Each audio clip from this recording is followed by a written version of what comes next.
Hey guys, this is Saki from BikeYoke. It's been some time since we last introduced something or had to tell something about our droppers, and so we're looking kind of jealous to all the other companies that introducing one dropper after the other, and but also maybe that's a good thing, because when we introduced the Revive, which was 8 years ago, so we started designing it about 10 years ago, so it was launched in 2016. Nothing has really changed on that dropper, and that's maybe for a good reason, because we can't really say that the new version that I'm going to show you later is any more reliable or any more smooth or has any more new super cool features, because we never really had an issue with this post, and I guess many of you may have experienced that, and so we are trying to improve only what is necessary, what we think we can improve, and just leave the things that are working untouched. Since we are a small team that is not only proud of designing our own droppers, but also building them, assembling them with our own team, our main focus, or one of our main focuses, is that every post is fully user serviceable. So not only we can rebuild it, but also you can rebuild it at home.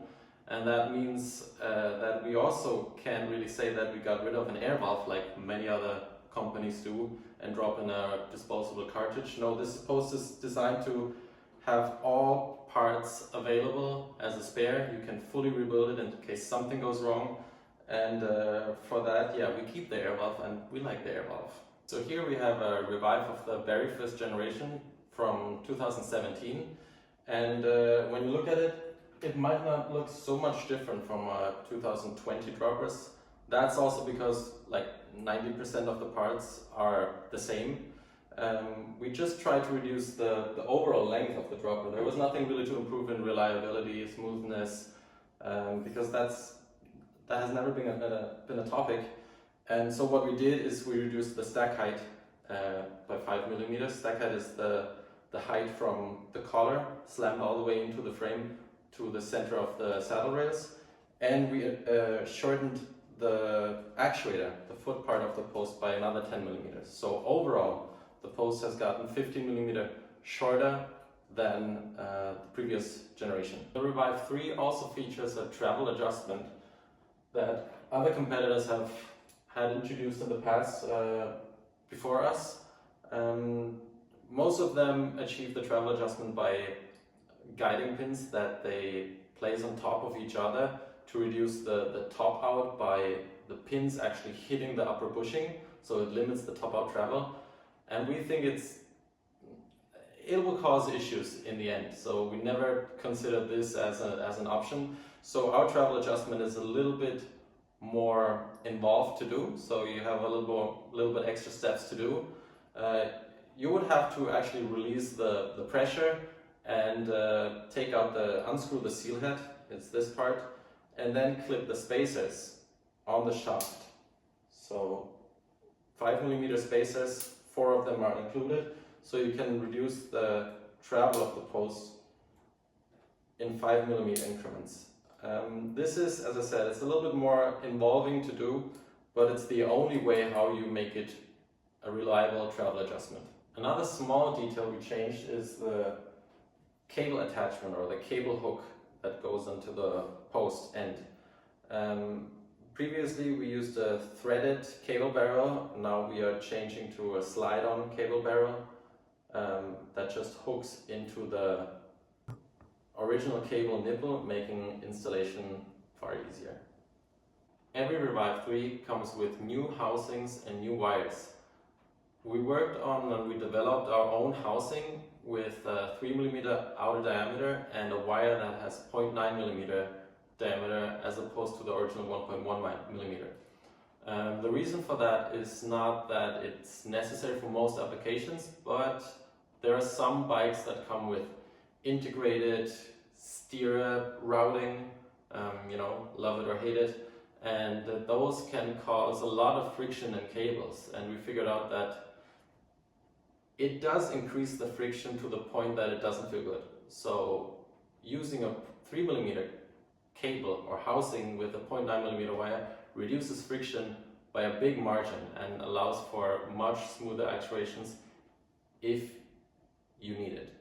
apart from all those features, there's a few things that we didn't change. So the post, I mentioned it before, is fully actually user serviceable.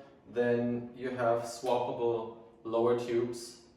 Means if you have a bike with a 30.9 C-tube diameter and your new bike is 31.6, you can swap the lower tube in less than 5 minutes. And we had the feature that the foot of the post is rotatable. So in case you install the post and you find the foot of the post is touching the bend of the C-tube, you can actually get it out of the way by just using, either you have a firm grip by yourself or you use a 30mm wrench to just rotate the foot out of the way. That usually gives you, I don't know, between 5 to 10mm more insertion, and it's also something that's not common on other posts. Yeah, the reset function. So what made the Revive famous during its introduction in 2016 was the fact that most of you guys have experienced this. So your post became spongy and you needed to send it for service. And when we introduced the Revive, and the name says it, can be revived. So you have this small lever here, you drop the post, release the lever, and then it's as good as new. So that was the original feature, and of course all the Revives ever since still feature that. And this small lever can always remain on the post. It's basically a 4mm hex key, so you can use either a 4mm hex key or just keep that small lever there. In 2018 we introduced the Revive Max, and the Revive Max is a dedicated design for 34.9mm C-tubes. And while not only increasing the lower tube diameter to 34.9, we also increased the upper tubes from 25mm to 28mm. That obviously gives a lot of extra stiffness and makes the post a lot smoother. Circling back to that jealousy I mentioned earlier, it's obviously cool to have new product videos and product launches every other year, but for us at Bike Yoke, sustainability is not just a phrase, we live it, and we are particularly proud that we have a product that has been standing its ground for 8 years now, and with just small improvements and things that we are worth updating, we have a product that we think is standing out above all the others.